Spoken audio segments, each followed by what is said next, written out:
Muy buenos días, muy buenas tardes y muy buenas noches. Bienvenidos a otro programa de Pura Virtud, Cine y Literatura. Hoy nos encontramos con Higinio Marín. Él es filósofo, además es profesor universitario en el Cardenal CEU Herrera y es autor de distintos libros como Mundus, como Humano, Todavía Humano, y el libro del que vamos a hablar hoy, La Invención del Humano. Tengo aquí la edición de Ediciones Encuentro, pero es un libro que inicialmente fue publicado en el año 97 y que después tuvo una segunda edición en 2007 por Ediciones Encuentro, que es la que tengo aquí. Es un libro que luego ha tenido una tercera reedición. ¿En qué consiste el libro? Pues es una historia de la idea de individuo, de persona, que sería el constitutivo, lo constitutivo de lo humano, y que en las distintas etapas de humanismo, los distintos humanismos, ha ido evolucionando con algunas cuestiones que se han quedado y otras que se han modificado. Nos encontramos hoy con su autor, con Higinio Marín. Un placer, Higinio. ¿Y cómo nació este libro? ¿Cómo nació La Invención del Humano? Bueno, buenas a todos y a ti, gracias por la invitación. Pues es un libro de juventud, escrito hace ya 25 años y es el primer libro que escribí después de mi tesis doctoral. De hecho, es una cierta continuación de la tesis doctoral. Yo había hecho la tesis doctoral sobre Aristóteles y la conclusión, por no extenderme, es que para Aristóteles la polis era una dimensión constitutiva de lo humano, ¿no? Pero en el sentido quizás más fuerte o más radical que cabe pensarlo, ¿no? Cuando Aristóteles dice que el hombre es un zoon politikon, un animal político, no está diciendo que es un sujeto que se puede dedicar a la vida pública o a la vida política, no, está diciendo que la estructura formal de la polis, de la convivencia en una sociedad de sujetos libres, es una dimensión constitutiva de lo humano en el hombre. Y por eso tiene el mismo sentido que cuando decimos de un pez que es un animal acuático, ¿no? Fuera del agua no existe, salvo como concepto o como cadáver. Pues eso mismo significa para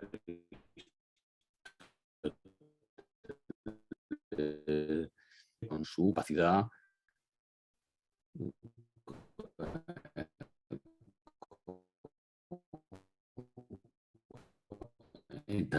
esa es la noción aristotélica de las formas de vida, por así decir, ajena a la polis, ¿no? Y esa es la idea que Aristóteles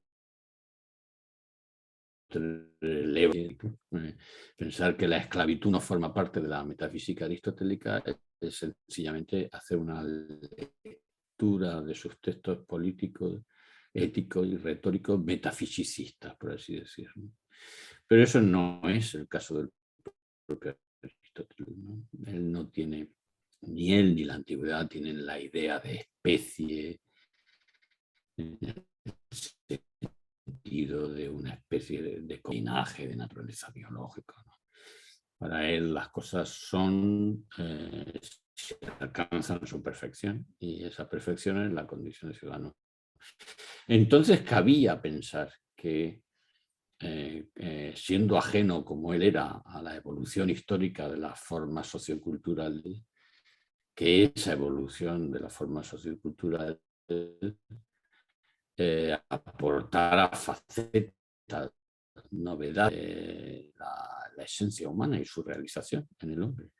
Y eso es el libro. El libro es un estudio de las formas epocales del humanismo, que es tanto como decir de las formas epocales de la realización de lo humano en el hombre, de la esencia humana, pero procurando, ensayando una síntesis con su historicidad y con su historicidad particular. Por eso, pues yo escribí el libro ocupándome de la tradición occidental, ¿no? Porque milito en una especie de etnocentrismo optimista. No me parece que lo universal se fragmente o quede hecho astilla en cada una de las tradiciones particulares, sino que me parece que cada una de las tradiciones particulares realiza mediante sus singularidades la universalidad de la condición humana y que la puede transparentar. Y eso lo que yo intento en el libro. Un estudio sobre la civilización occidental era una manera de decirme también quién era yo, no en sentido biográfico, pero también incluyendo la dimensión biográfica. Y al mismo tiempo de indagar, y esa era la dirección preferente de mi interés, y lo sigue siendo hoy, de indagar filosóficamente qué es el hombre y qué es lo humano del hombre, pero intentando incluir tanto como quedará a mi alcance, pues las aportaciones historiográficas, o sea, de las ciencias humanas y sociales que pueden completar la reflexión filosófica. Ese es, creo, en resumen, la pregunta ¿por qué lo escribí o cómo lo escribí?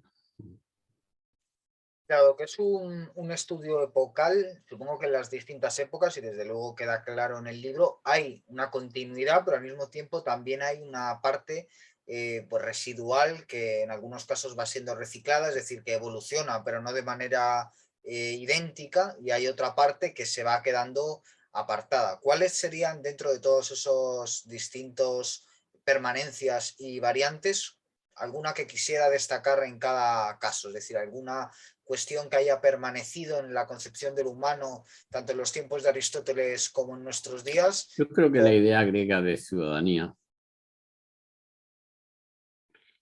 creo que la idea griega de ciudadanía es una persistencia a lo largo de todas las evoluciones e involuciones epocales que conforman nuestra historia y nuestra tradición. Es probable que lo sea al menos hasta hoy, hasta nuestros días, ¿no? Dudoso si en nuestros días sigue teniendo esa influencia y esa persistencia, ¿no? Porque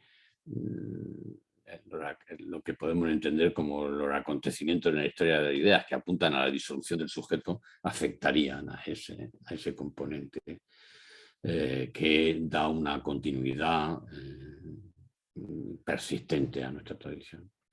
Pero el libro a lo que está más atento es a los momentos de ruptura y de reformulación de la importancia que la dimensión genealógica tiene en el mundo antiguo y en la sociedad de la antigua, incluida la Edad Media.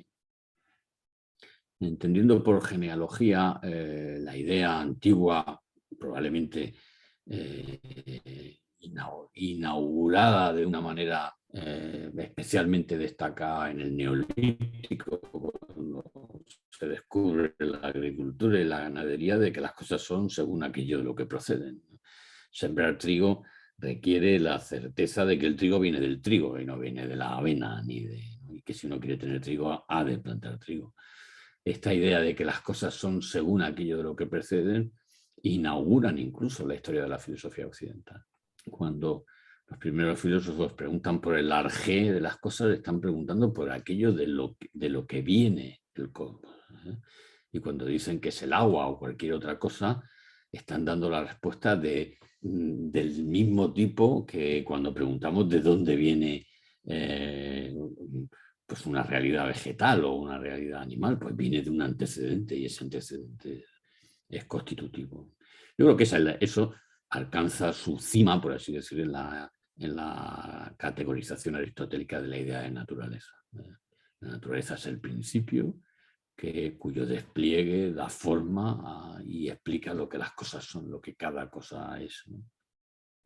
Pero en el orden social, eso implica que la explicación de lo que soy, incluso podríamos decir en el orden social humano, la explicación de quién soy, está dada desde antes de mí, desde aquello de lo que procedo. Y creo que eso tiene una formulación muy exacta en todo el mundo antiguo, pero desde luego hasta la cristiandad medieval y más allá, lo que entendemos como el antiguo régimen, ¿no?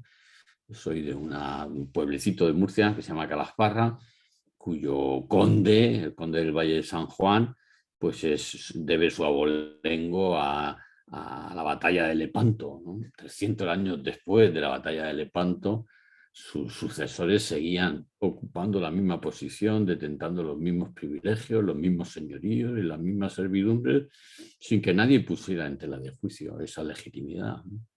Nadie puso en tela de juicio esa legitimidad porque era persistente la idea de que los méritos y las culpas se perpetúan generación tras generación, porque las cualidades tienen su asiento y su continuidad persistente en los linajes.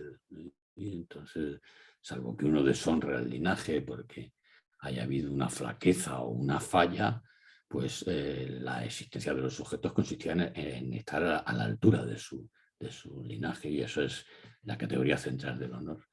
Esa forma de pensar es persistente en toda la cristiandad medieval, por supuesto en la antigüedad, y lo era hasta el antiguo régimen, y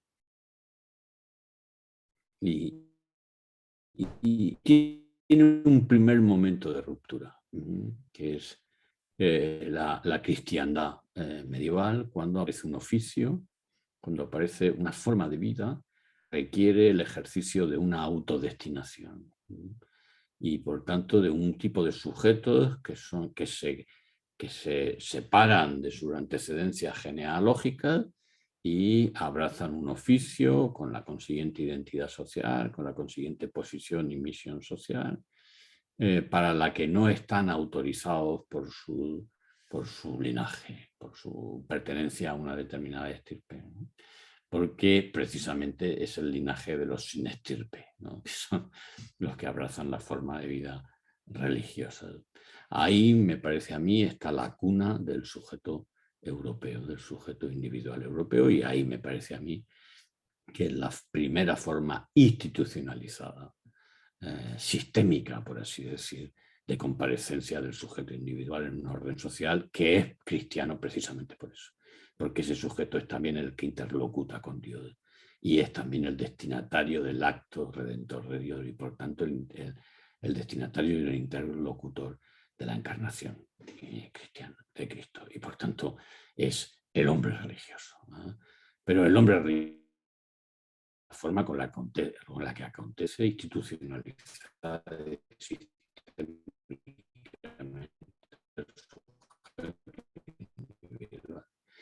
a partir de ahí, que los artistas del medievo pretendan que su actividad es la expresión y realización de su oficio que tiene naturaleza libre y que eso suponga la crisis de su pertenencia a la estructura gremial y la mutación de su condición de artesano hacia la de artista, pues me parece que es un episodio, en esa dimensión, esa nueva esfera de la existencia que son las artes refundadas en el Renacimiento.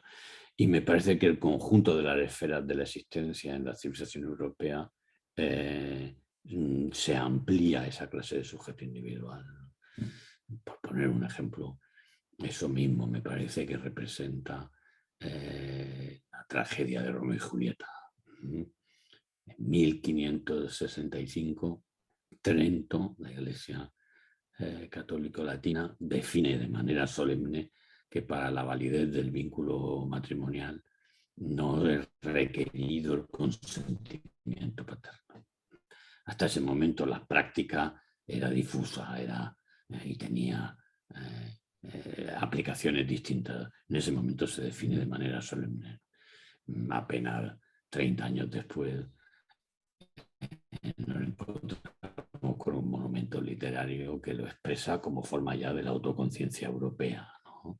Es decir, no, eso es la forma con la que comparece el sujeto individual en el voto esponsal, en la testimonial, y aparece precisamente en tanto que ministro del sacramento, o sea, en tanto que ese sujeto que pertenece a un linaje civil, cuya posición y oficio e identidad civil se la debe a su linaje, sin embargo, en tanto que contrayente de un vínculo que tiene naturaleza sacramental, y en tanto que en ese sacramento se define a los contrayentes como un ministro y por tanto como sujetos religiosos, comparece a título estrictamente individual. Eso, por ejemplo, al respecto de la liberación de la mujer, es un hito crucial.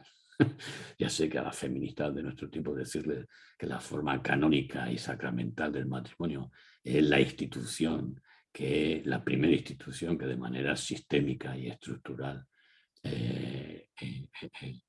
eleva a la mujer a la condición de de una libertad subjetiva individual, pero a mí me importa poco que se siente bien o mal, me importa la verdad tal y como está a mi alcance. Y otro tanto, perdón, me parece que se puede decir de la Revolución Francesa. Cuando se arremete contra el protagonismo monopolizante de la vida política y del protagonismo social que tienen los linajes aristocráticos o las dinastías monárquicas, lo que se está reivindicando es la comparecencia a título propio de un sujeto individual que en términos religiosos, en términos políticos, perdón, es lo que significa la ciudadanía republicana.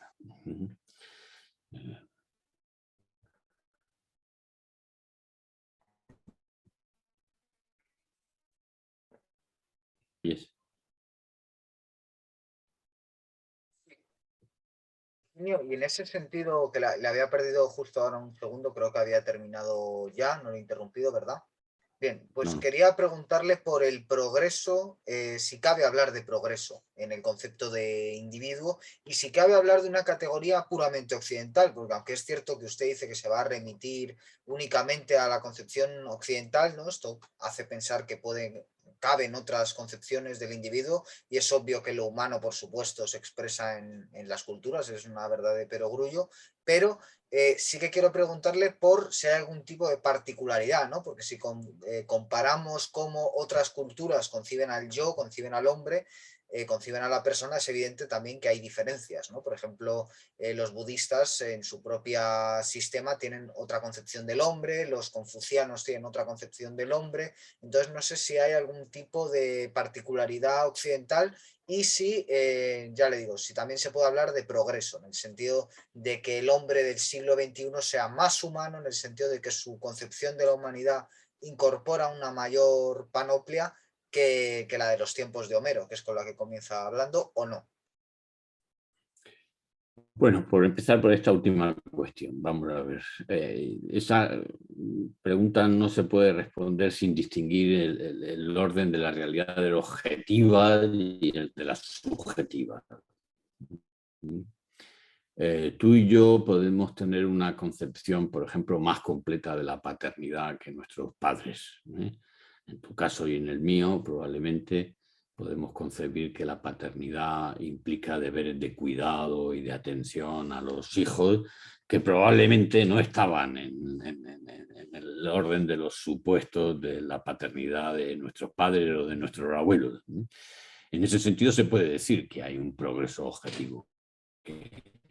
La asunción de esas dimensiones del cuidado de la prole, pues es una perfección de la relación entre un padre y un hijo pero eso no quiere decir que en el orden subjetivo tú y yo seamos mejores padres que nuestros padres o abuelos, ¿no? O sea, quiere decir que nos movemos en un marco en el que hay un avance objetivo y eso es bueno, ¿no? Puedo poner otros ejemplos quizás más evidentes, ¿no? O sea, el sistema de la medicina universal, pues es un avance objetivo respecto de, de cuando no lo había, ¿no? Pero eso no quiere decir ni que los médicos sean mejores personas, ni que tú y yo lo seamos, ni nada. Quiere decir que hay un sistema objetivo de solidaridades cruzadas y dependientes que sostiene un servicio público que es una forma de progreso manifiesta y cierto, ¿no? Aunque hubiera otras formas de conseguirlo, pero conseguido así constituye realmente... Ahora, eso no quiere decir ni que tú ni yo seamos mejores personas. Se me ocurre todavía otro ejemplo y más. En Europa es delito transitar por una carretera, presenciar un accidente y no será mucho de si somos nosotros los últimos que estamos. Tanto que hay un delito que se llama omisión de auxilio, que quiere decir que han encontrado un accidentado y no les han tenido.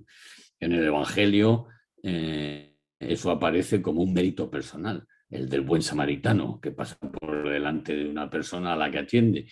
Dice, bueno, hay un progreso objetivo evidente. Es mejor una sociedad que declara como un deber ciudadano la prestación del auxilio, pero eso no quiere decir que nosotros fuéramos mejores que el buen samaritano y que no nos parezcamos mal a los sacerdotes que habían pasado antes y lo habían dejado desatendido, ¿no? Así que, en términos objetivos, a mí me parece que es muy claro que en muchas dimensiones de la existencia humana hay un progreso objetivo. Ahora, eso no quiere decir que nosotros estemos más cerca del bien y de la realización y del cumplimiento de la humanidad en cada uno de nosotros en el orden subjetivo. Es perfectamente posible. De hecho, es casi un efecto de la civilización. El buen samaritano atendió a aquel sujeto sin tener la obligación de hacerlo y por unas inclinaciones que eran interiores. Que nosotros tengamos que hacerlo por unas inclinaciones que no tienen que ser exclusivamente interiores, sino porque podemos temer el castigo, nos hace bastante peores que al buen samaritano, ¿no? O sea que en el orden subjetivo, e incluso los avances objetivos pueden generar retrocesos. Ahora, en términos generales, claro que sí, claro que hay progreso en esa dimensión. Y en la medida que los sujetos se ponen a la altura de su tiempo, pues interiorizan y dan cumplimiento a esos progresos objetivos en la forma también de realizaciones subjetivas, o sea, de realizaciones del sí mismo, ¿no? A mí me parece que eso ya inicia la respuesta a la otra parte de tu pregunta, ¿no? O sea, ¿qué hay en la individualidad concebida en términos occidentales? En primer lugar, a mí me parece que la noción de individuo en la tradición occidental empieza por diferenciarse de las demás fórmulas y versiones de comprensión de la individualidad por su carácter neto, por la forma estricta en la que se afirma. Hay muchas tradiciones culturales que más bien la niegan, ¿no? Todas aquellas formas, pues tú has mencionado el budismo. El budismo es la religión que toma como referencia Schopenhauer precisamente cuando quiere afirmar que el individuo es una mera representación, una mera ficción, un espejo de la conciencia que hace creer que somos reales y siendo individuales, o sea, que toda la tradición que del budismo y de sus alrededores, por así decir, espirituales o filosóficos, no solo no lo afirman con el carácter neto y estricto, sino que más bien lo niegan. Eso ya es un contrapunto, pero en aquellas otras donde hay, has mencionado también a Confucio, en Confucio hay una afirmación muy intensa del carácter genealógico del sujeto. El sujeto se posiciona en el mundo en relación a sus mayores, básica y fundamentalmente, como ocurre, por ejemplo, en Roma, en y mediante la noción de la pietas romana. De la pietas romana y la antropología confuciana hay mucha analogía y muchas similitudes. En la medida que prevalece o que se destaca la dimensión genealógica, la condición individual puede ser preservada, pero mediante un ejercicio de discriminación, tanto teórica como social, que es muy esforzado y que de hecho no se da en esos términos nada más que en la tradición occidental, al menos hasta donde yo lo sé, ¿no? Que ese individuo tiene además, por así decirlo, una consistencia propia. Eso, a mi juicio, exclusivamente occidental, es la noción de libertad.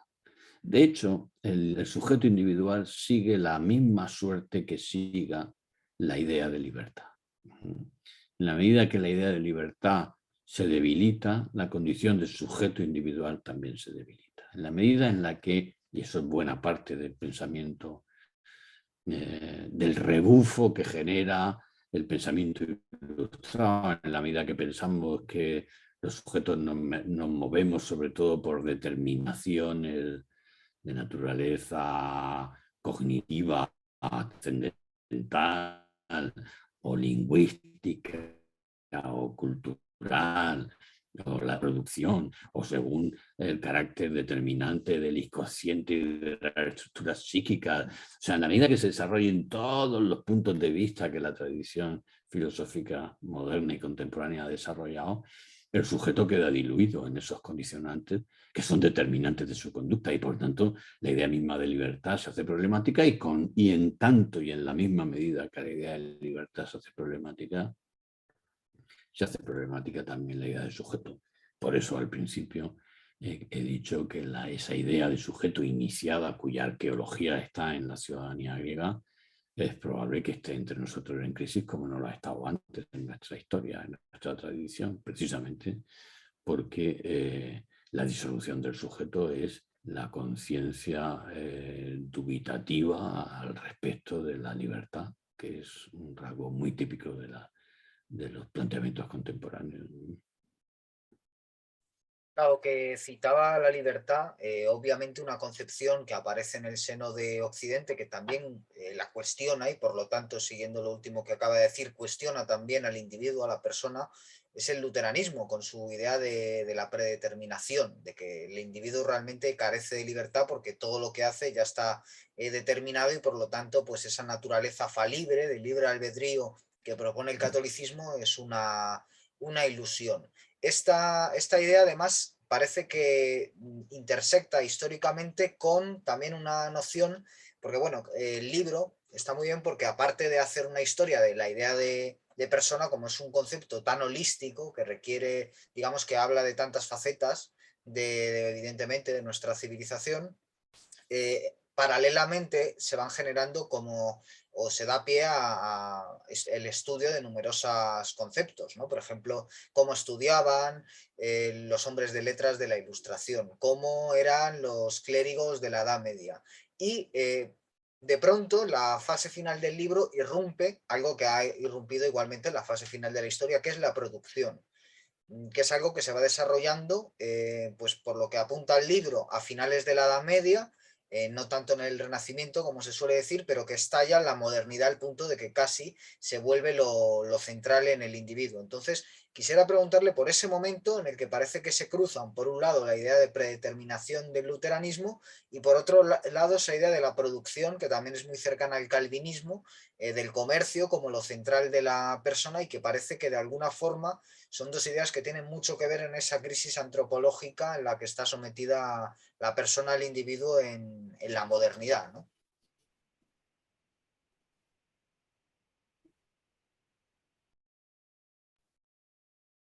A ver.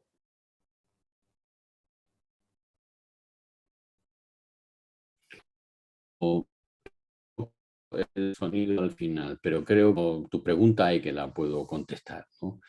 Es muy interesante la alusión que hace a Lutero y en concreto la afirmación de Lutero de que polémica, ¿verdad?, con Erasmo acerca de que no es arbitrio, ¿no?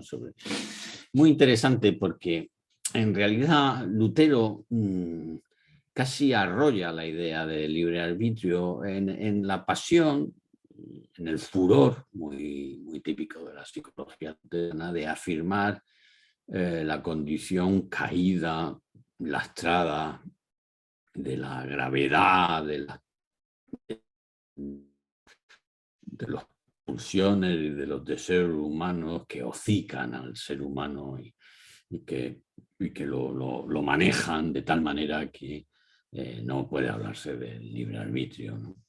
En ese momento Lutero hace algo que rompe, es otro modo de ruptura o de discontinuidad, porque la tradición grecolatina y judeocristiana ejercita de manera muy preferente siempre las soluciones en las situaciones que hay alternativas que parecen opuestas, las soluciones sintéticas y equilibradas, ¿no?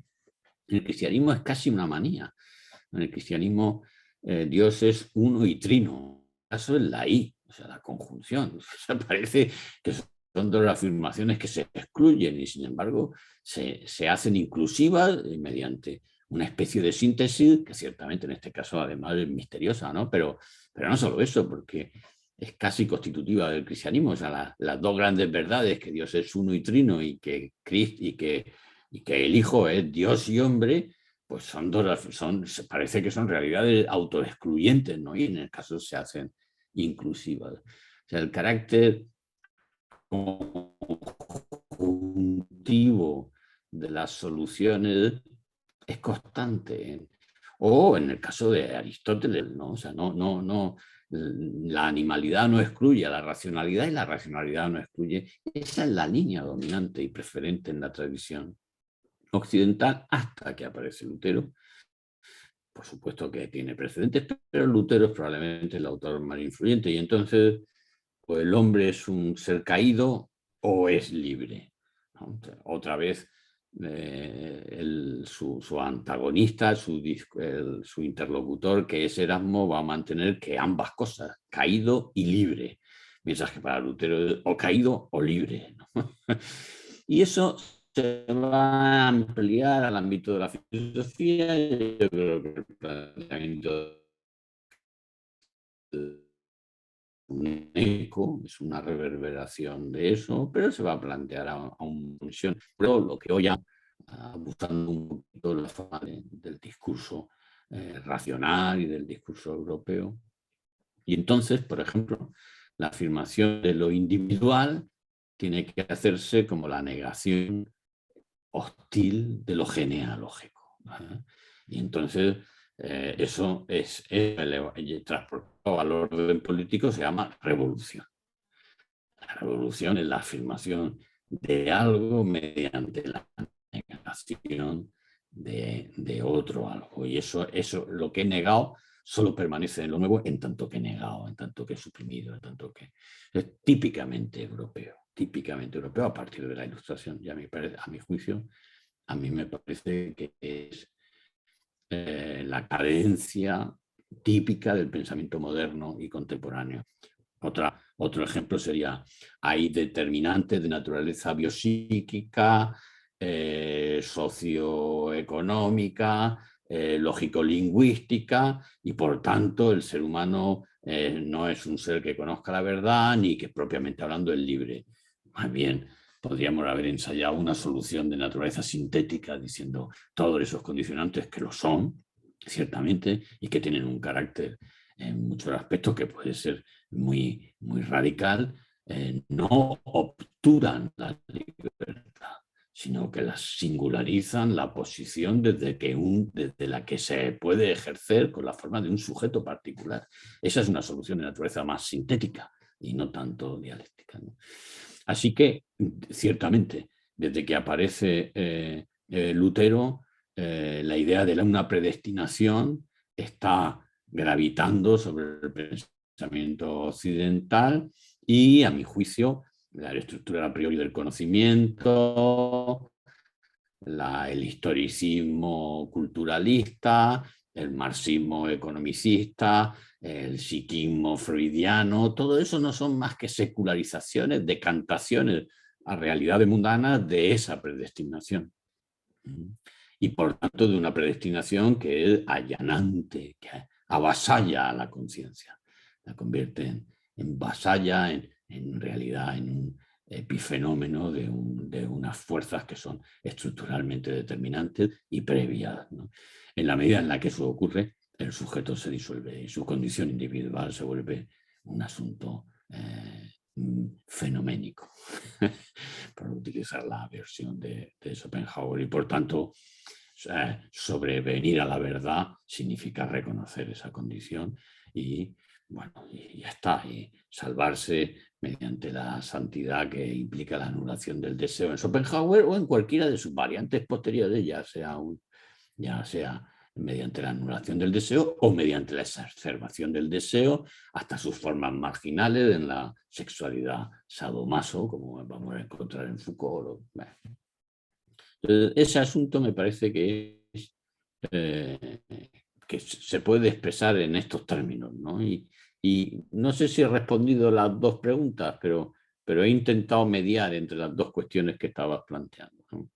Sí, totalmente. Vamos, yo creo que está respondido. Y en último término, la última pregunta que le quiero hacer para no quitarle más tiempo sería sobre otro pensador también determinante, que es Rousseau, ¿no? Porque ha comenzado diciendo que ese reconocimiento genealógico en lo anterior, ese respeto, ese honor heredado, es una característica que se mantiene, que hoy está puesta en crisis, y quisiera preguntarle, después de hablar de Lutero, de Rousseau, que es otro pensador que plantea al hombre casi en términos contrarios. Ya no es que esté condenado de antemano, sino que viene como un sujeto, pues el buen salvaje, ¿no? Lo que es un sujeto casi semidivino, y luego es la sociedad la que le ensucia. Y ese sujeto divino, para no ser mancillado, digamos, por la sociedad, evidentemente, pues lo que tiene que hacer es dar rienda suelta a su naturaleza, ¿no? Digamos, sucumbir a sus pulsiones sin preocuparse por aquello que esté en su cultura, en su tradición, en su familia, es decir, el individuo como algo desligado completamente y solo sometido a su propia voluntad. Así que quisiera preguntarle, en último término, hasta qué punto Rousseau es otro culpable de esa crisis de la Arge, en la que está sumida la antropología moderna. Bueno, mm, es difícil decir hasta definir culpabilidades, ¿no? Responsabilidades, ¿no? Seguramente sería un término más. O sea, hasta qué punto su pensamiento y su visión resulta influyente y va a formar parte del bagaje que conduce evoluciones de las ideas europeas y contemporáneas, pues en unos discursos que podrían haber sido otro tipo, ¿no? Por decirlo. A mí me parece que Rousseau es otro sujeto, no sé si voy a decir, quizás diga una cosa que no se corresponda con la realidad, porque no me considero tan al tanto de la literatura que se publica en términos de actualidad, pero a mí me parece que no se estima suficientemente la influencia de Rousseau, de su pensamiento antropológico en la cultura contemporánea.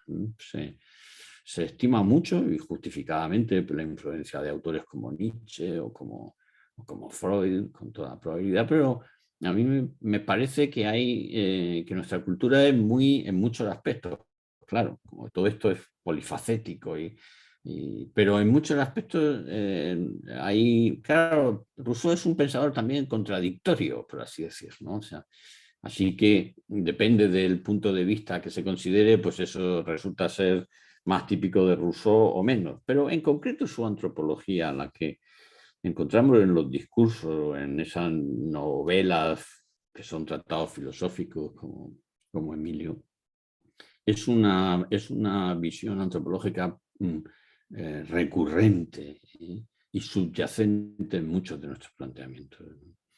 Rousseau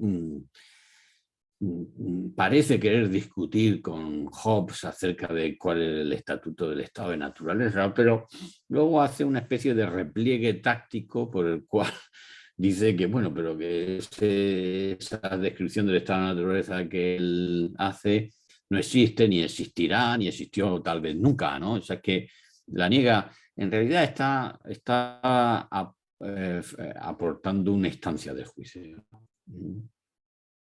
Una instancia de juicio que permite entender al hombre contemporáneo, al hombre civilizado, por tanto, como un depravado, como un sujeto que necesita de restauración. Y se trata de una restauración políticos, históricos, pedagógicos.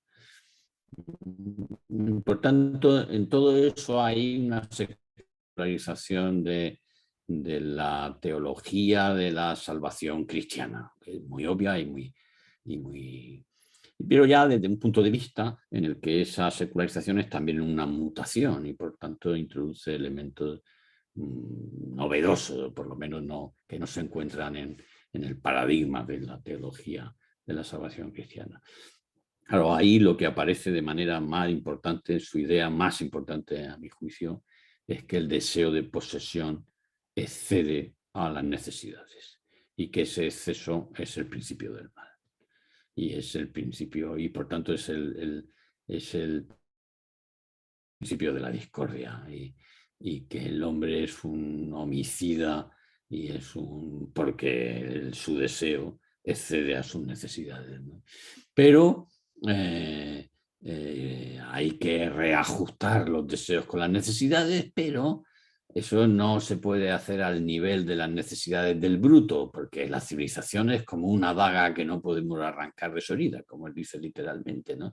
Entonces hay que redefinir una nueva sincronización, una nueva armonía entre deseos y necesidades que tiene que estar a la altura de las posibilidades abiertas por la civilización, pero al mismo tiempo que tiene que curar ese afán del deseo posesivo que nos convierte en eso, en cainitas, ¿no?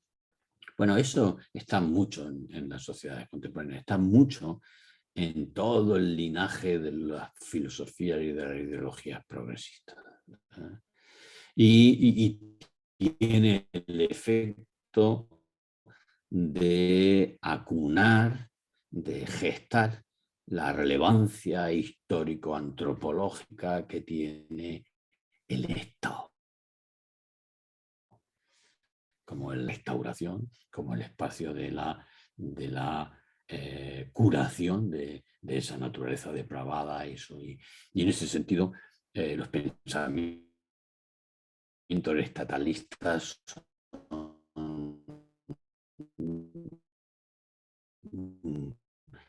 son de filiación rusa, que Rousseau está muy presente, al menos esa es mi perspectiva, por otra parte abierta por el libro que estamos comentando.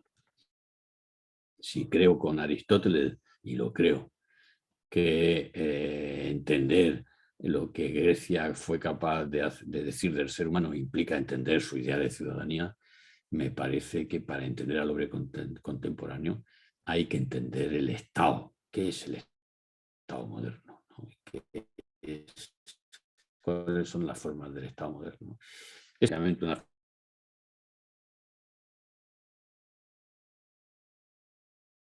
filosofía del hombre y de la cultura, y las dimensiones histórico-culturales, pues en estos últimos tiempos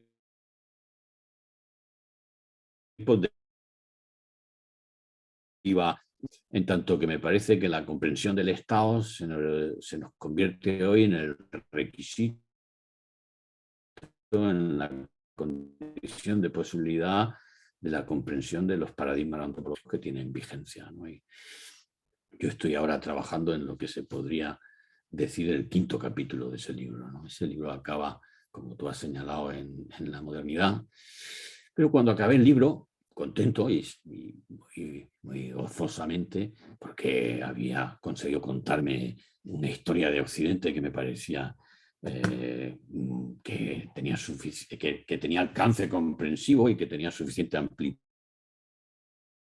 para conectar unas cosas con las otras, la frustración. Y es que creía que había podido darme una explicación, por supuesto, no con ninguna pretensión de exclusividad, sino una perspectiva abierta que se podría articular con muchas otras sobre las épocas que habían precedido a la mía, pero no era tan capaz de hacer eso respecto de mi propia época. Bueno, tuve tenía muchos sitios de donde agarrarme y excusarme, ¿no? Pues ya dice Hegel que la filosofía es como la lechuza, o sea, sale ya en la noche, ¿no? O sea, mi tiempo, aunque se vive hacia adelante, ¿no? Bueno, pero todas esas excusas, o lo que yo dije en el libro, ¿no? Lo que yo podía decir de mi época era lo que había dicho de las épocas precedentes, porque todo lo que había dicho de las épocas precedentes tenía como supuesto mi propia posición histórica, ¿no? Entonces, mi época, que era mi mirar, no podía no podía convertirse en un objeto de mi mirar, ¿no? Yo miro con los ojos de mi tiempo y lo que veo es esto. Y eso es lo que puedo decir acerca de mi mirar, ¿no? Pero hoy no sé si porque yo ya soy mucho más viejo, o quizás porque mi época esté en su ocaso, me considero capaz de decir algo, ¿no? Y estoy trabajando en un librito que en su propia introducción se declara como la continuación, como ese quinto capítulo, ¿no? Y en ese librito, aunque todavía no está escrito, no está escrita esa parte, quiero decir, yo presumo que tendré que enfrentarme con la idea de Estado, ¿no? Y que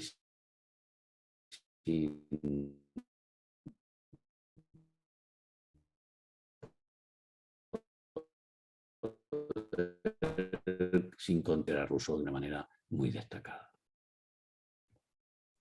Claro, porque el hombre moderno, digamos que denunciado por todos los totalitarismos, ha sido lo subyugado que ha estado al Estado, ¿no? De alguna forma, si conseguimos que el hombre nace de manera imperfecta, el Estado está de alguna forma para completar esa imperfección. Por último, y había dicho que era la última pregunta, pero sí quiero preguntarle, si me permite, ¿cuándo considera que empieza el Estado? Porque sobre esto hay mucho debate, hay quien considera que el Estado es inherente a la política. Hay quien considera que, digamos que toda, o sea, que sería que toda agrupación política forma un Estado. Hay quien considera que el Estado comienza con el fin de la cristiandad. Hay quien considera que no, que el Estado comienza después de la Revolución Francesa. Y hay por último quien considera que el Estado no comienza hasta Hegel, que es uno de los grandes teóricos del Estado, como luego recogerá Marx y más tarde cristalizarán en los totalitarismos modernos, que son tanto el fascista como el comunista de signo marxista, evidente. Entonces quisiera preguntarle brevemente, si quiere, ¿por cuándo diría usted que comienza el Estado?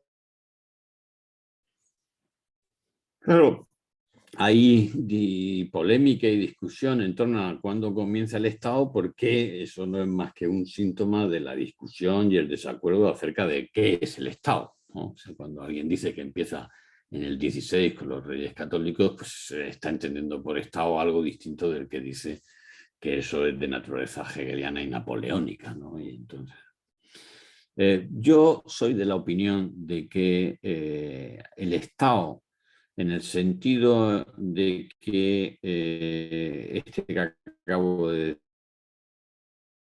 decir, es un sentido que, desde el punto de vista antropológico, nuestro, y es un estado en el que aparece un componente nuevo, por así decir, ¿no? Y es que esa organización política, esa organización se declara sujeto capaz, el sujeto capaz de generar las condiciones necesarias para la felicidad humana. Eso me parece muy novedoso, muy, por así decir, muy rupturista. Eso no se le habría ocurrido a los reyes católicos, no se le habría ocurrido ni siquiera al rey Sol, no, eso.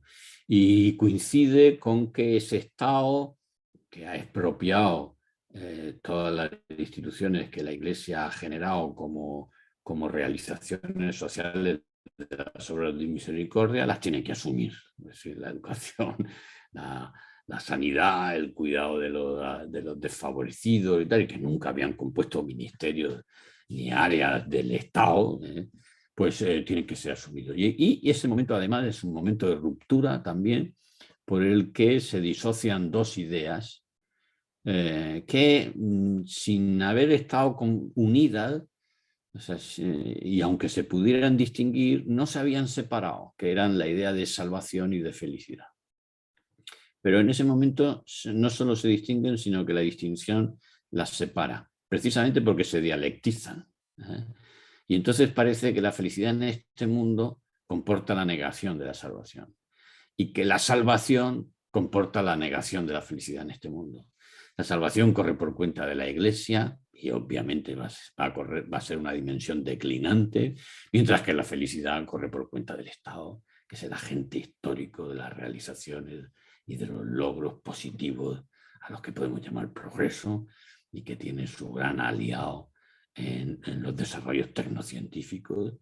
Y entonces pues nos encontramos con una mutación, con una especie de cisma en la tradición occidental que da lugar al mundo contemporáneo. Y es que, pues que los occidentales buscamos la felicidad, pero no buscamos la salvación. Y eso nos convierte en sujetos que solo somos comprensibles para nosotros mismos, pero desde luego solo somos accesibles de manera comprensiva para la reflexión filosófica en el marco de lo que constituye el Estado, como sujeto histórico de realizaciones positivas, ¿no?